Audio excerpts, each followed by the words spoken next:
आइए आज हम लोग बात करेंगे अवतल दर्पण द्वारा बना प्रतिबिंब। अवतल दर्पण द्वारा कैसे हम लोग प्रतिबिंब बना पाते हैं, अवतल दर्पण में प्रतिबिंब किस प्रकार से बनते हैं, उसकी चर्चा आज की क्लास में हम लोग करेंगे।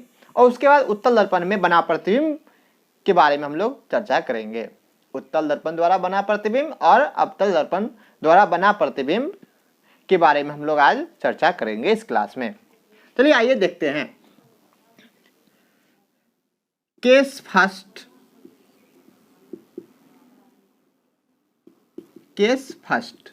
अवतल दर्पण की बात कर रहे हैं हम लोग। तो केस फर्स्ट में क्या होगा, जब वस्तु कहां हो, ये हम लोग का है अवतल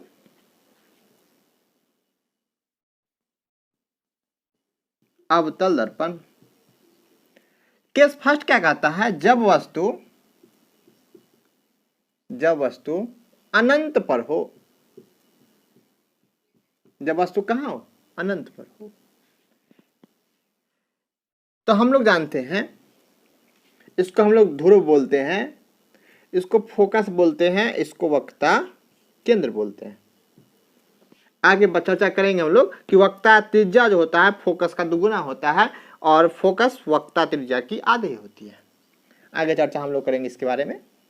आइए, जब वस्तु अनंत पर होता है तो प्रतिबिंब कहां पर बनेगा उसकी चर्चा हम लोग करेंगे।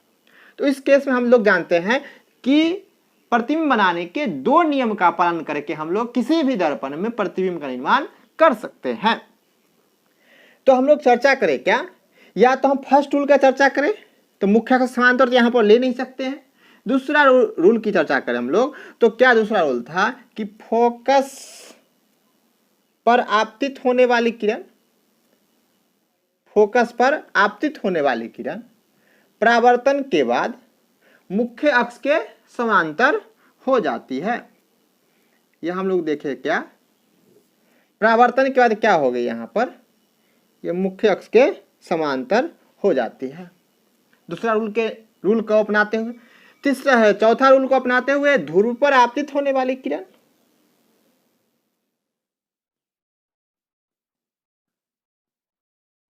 ये क्या है, ध्रुव पर आपतित होने वाली किरण। तो हम क्या बोले थे कि ध्रुव पर आपतित होने वाली किरण परावर्तन का नियम का पालन करते हुए, ये अनंत से आ रही है किरण, कोई दो किरण अनंत से आ रही है, तो ये परावर्तन के बाद क्या हो गया, मुख्य है परावर्तन के बाद समिति का पालन करते हुए, परावर्तन का नियम का पालन करते हुए ये क्या हो जाएगी, परावर्तित हो जाएगी। तो इस प्रकार से हम लोग देखें क्या, तो इसका प्रतिबिंब फोकस पर बना, क्या बना, इसका प्रतिबिंब फोकस पर बना, ए डैश बी डैश, इसका प्रतिबिंब फोकस बनता है। तो अनंत पर से आने वाली प्रकाश किरण से बना प्रतिबिंब फोकस बनता है। अर्थात क्या, जब वस्तु अनंत पर होगा, कितना बड़ा होगा यह हमें पता नहीं है, बहुत बड़ा हो सकता है, तो उसका प्रतिबिंब छोटा सा प्रतिबिंब बनेगा। तो इस केस में बहुत छोटा होगा, तो हम लोग लिखेंगे हम लोग कि प्रतिबिंब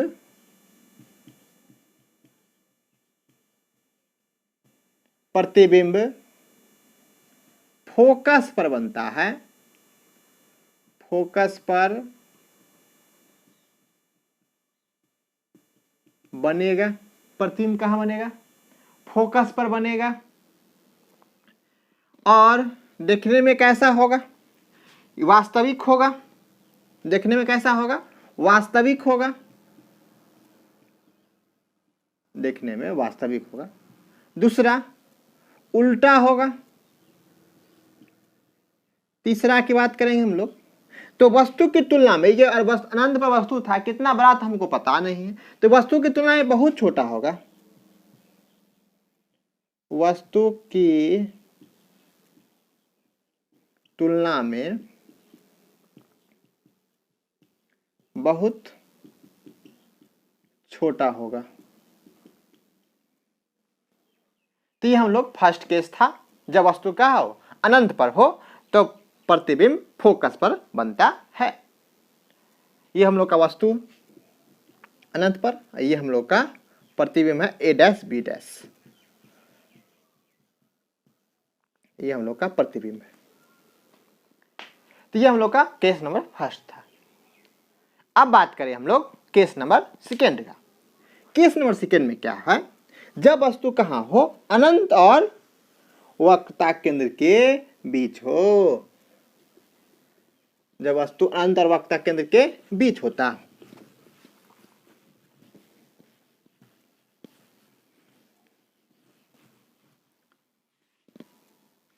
लिखेंगे केस सेकेंड,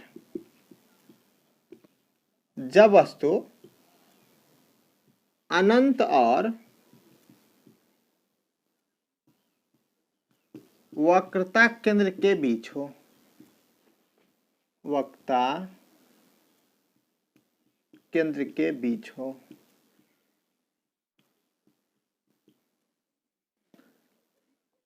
तो इस केस में हम लोग देखेंगे जब वस्तु कहाँ हो, वक्रता केंद्र और अनंत के बीच होता। ये हम लोग का दर्पण है, ये हम लोग का फोकस, और ये हम लोग का वक्रता केंद्र। अब क्या बोले, ये हम लोग का अनंत है, तो अनंत और वक्रता केंद्र के, ये वक्रता केंद्र, इसके बीच एक वस्तु हम लोग का दिखाई दिया यहाँ पे, ए बी एक वस्तु है, ए बी साइज का एक वस्तु है। तो इसके क्या होगा, एक किरण को ले चलेंगे इसके मुख्य अक्ष के समानांतर, रूल नंबर फर्स्ट के हिसाब से। तो मुख्य अक्ष से समांतर किरण ले जाते हैं, तो ये क्या होता है, परावर्तन के बाद फोकस से गुजरती है। ये परावर्तन का तो क्या होगी, फोकस से गुजरेगी।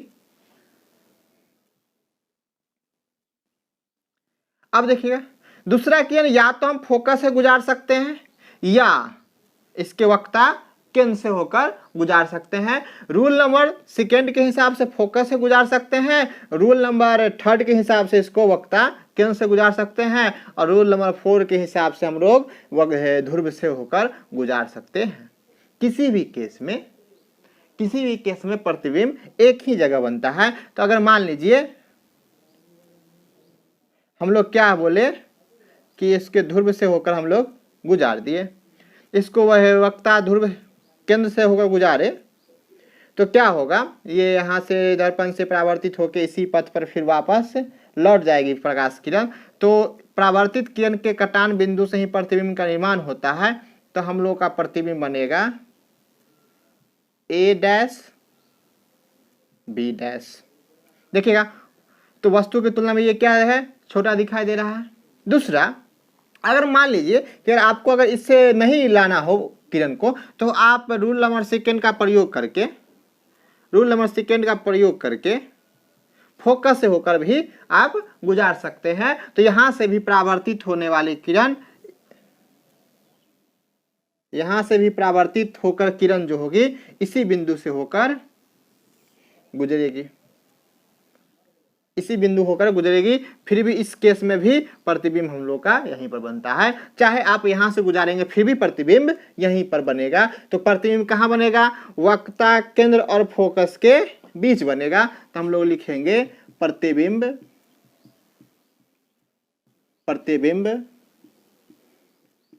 वक्रता केंद्र और फोकस के बीच बनेगा। कैसा होगा, वास्तविक होगा। दूसरा उल्टा होगा। तीसरा पॉइंट की बात करें, वस्तु से क्या होगा, छोटा होगा। तो ये 3 पॉइंट। प्रतिबिंब कहाँ बनेगा, वक्रता केंद्र और फोकस के बीच बनेगा, वास्तविक होगा, उल्टा होगा और वस्तु से छोटा होगा। तो हम लोग का ये केस सेकेंड था। केस थर्ड की चर्चा करें हम लोग अब। तो वस्तु कहाँ हो, अब धीरे धीरे वस्तु को दर्पण की ओर खिसकाते हैं। तो दर्पण की ओर खिसकाने से हम लोग का क्या होगा, प्रतिबिंब पर क्या प्रभाव पड़ेगा, अब हम लोग देखते हैं आगे। केस थर्ड में जब वस्तु कहाँ हो, वक्रता केंद्र पर हो, जब वस्तु वक्ता केंद्र पर होता है तो प्रतिबिंब कहाँ बनेगा, उसको हम लोग अभी देखेंगे। केस नंबर 3 की चर्चा करें। जब वस्तु वक्रता केंद्र पर हो, जब वस्तु वक्ता केंद्र पर हो, तो ये हम लोग का दर्पण है।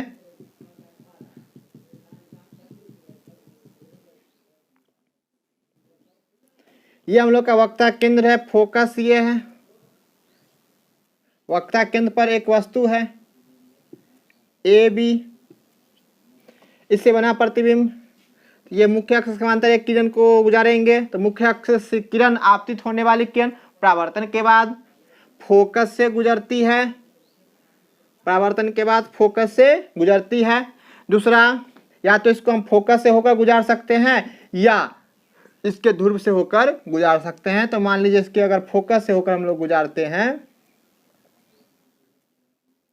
इसके फोकस हम लोग गुजारेंगे,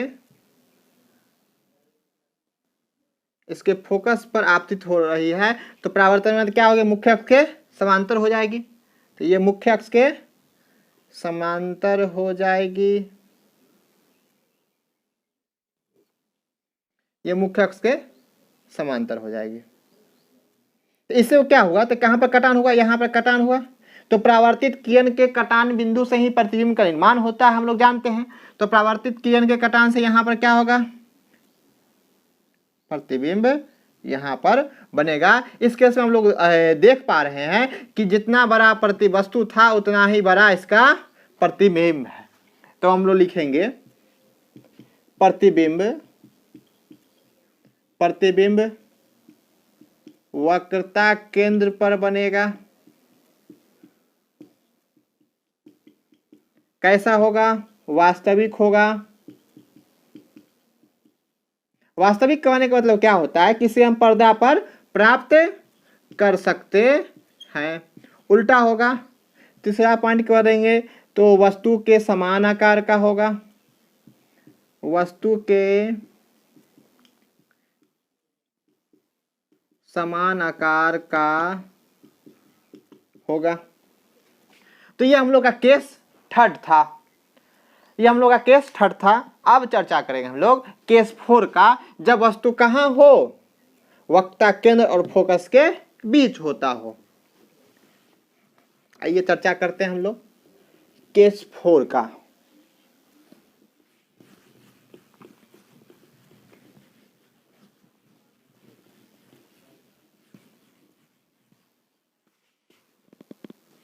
केस 4 की चर्चा करें, जब वस्तु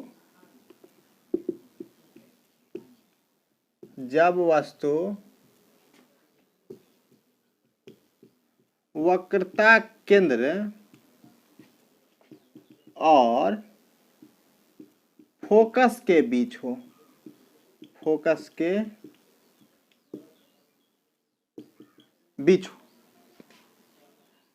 तो इस केस में हम लोग क्या होगा देखते हैं।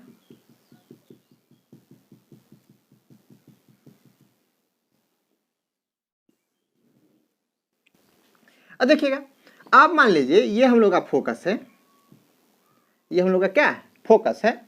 ये हम लोग का क्या है, वक्ता केंद्र। ये हम लोग का फोकस है, ये वक्ता केंद्र है। तो इस केस में क्या होगा, मान लीजिए कि ये वस्तु हम लोग का है, ये वस्तु ए बी वस्तु है, ए बी हम लोग का वस्तु है। और ए बी वस्तु है तो इससे मुख्य अक्ष के समांतर एक किरण को ले चलते हैं। तो मुख्य अक्ष के समांतर किरण कहाँ क्या होगी, फोकस से गुजर जाएगी। ये परावर्तन के बाद फोकस से होकर गुजर जाती है। दूसरा, या तो इसको हम फोकस से गुजार सकते हैं या इसके ध्रुव से होकर गुजार सकते हैं। तो मान लीजिए इसके ध्रुव से होकर हम लोग गुजारते हैं, इसके ध्रुव से होकर हम लोग गुजारते हैं। तो ध्रुव से गुजारने से क्या होगा, अब परावर्तन का नियम का पालन करते हुए, परावर्तन का नियम का पालन करते हुए यहां से ये परावर्तित हो जाती है तो परावर्तन का नियम का पालन करते हुए परावर्तित होगी। हाँ ठीक है, तो यहाँ पर जितना कोण ये बना उतना ही कोण ये बना। तो अब देखिएगा ये किरण क्या होगी, यहाँ पर जाके हम लोग का मिला है तो इसका प्रतिबिंब कहाँ होगा, यहाँ पर बनेगा, यहाँ पर बनेगा। तो देखिएगा क्या होगा, ए डैश बी डैश, ए डैश और बी डैश का निर्माण जो हुआ क्या हुआ, हम लोग देख रहे हैं कि वक्रता केंद्र यहाँ पर है तो वक्रता केंद्र से बाहर प्रतिबिंब बना है, अर्थात क्या, अनंत और वक्रता केंद्र के बीच बना है। और वस्तु कहाँ था, वक्रता केंद्र और फोकस के बीच था। तो हम लोग लिखेंगे प्रतिबिंब प्रतिबिंब अनंत और वक्रता केंद्र, अनंत और वक्रता केंद्र के बीच बनेगा। कैसा होगा, वास्तविक होगा, वास्तविक होगा। दूसरा उल्टा होगा। तीसरा वस्तु से